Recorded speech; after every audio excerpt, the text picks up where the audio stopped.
Здравейте! От Бизнес Тренд, аз съм Григор Йолов и днес ще ви представя услугата SEO оптимизация за Google. Преди да започнем самата оптимизация е много важно да си зададем правилния въпрос. Какво търсят клиентите в интернет? Да кажем, ако вземем за пример сайт за туристически услуги, едно от възможните предположения е почивка в Гърция.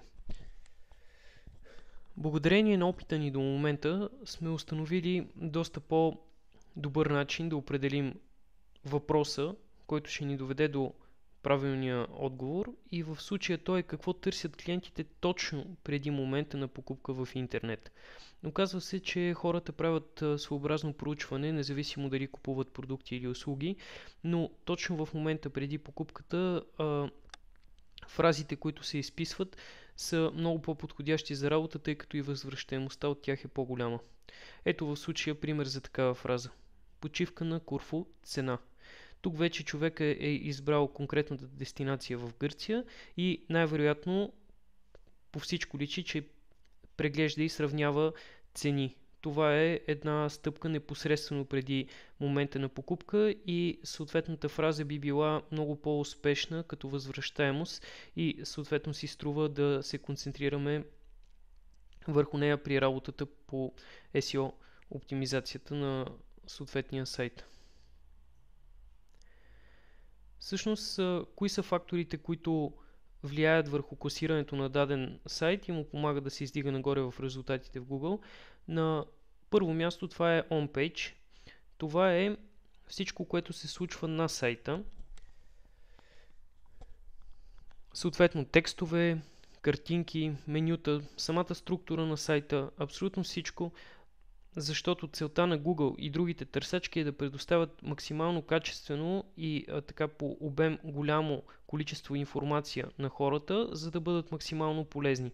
Това е идеята на всички търсачки. Другия фактор е съответно off-page средата. Това са всички други сайтове, които сочат и препоръчват чрез линкове или по друг начин даден вебсайт и по тях всъщност Google и другите търсачки разбират, че този сайт е ценен източник на информация. В резултат на тези два компонента сайта се издига все по-нагоре в резултатите от търсенето. Често ни задават въпроса дали оптимизацията е необходимо да бъде непрекъснат процес. Категоричен отговор е да. Оптимизацията трябва да продължи непрекъснато, постоянно във времето. Общо взето, тя е абсолютно както при леката атлетика в едно състезание. Всички тичат и съответно ако някой изостане, бива задминаван от другите.